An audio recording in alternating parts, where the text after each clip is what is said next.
pesan nrimo ing Bandung.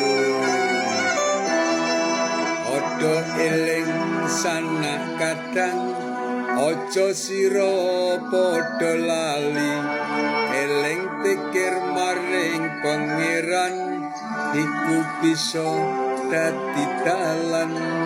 Lelakune putih pekerti manggon ana sirine ati, sajan apa dilakoni Gusti Allah kang manjing.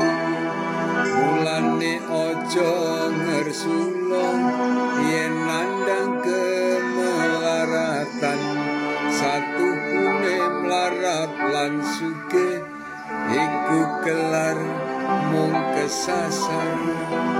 La ilaha illallah, la ilaha illallah, la ilaha illallah, Muhammadur Rasulullah.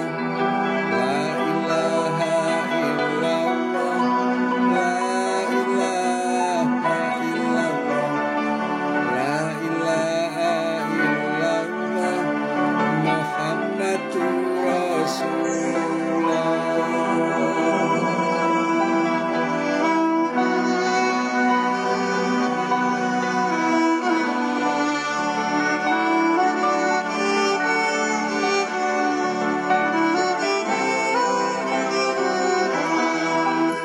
Tak nrimo ana ing Bandung dadi kekasihing pangeran, nanging akeh wong kang kurang golek buah kanggo nyandang.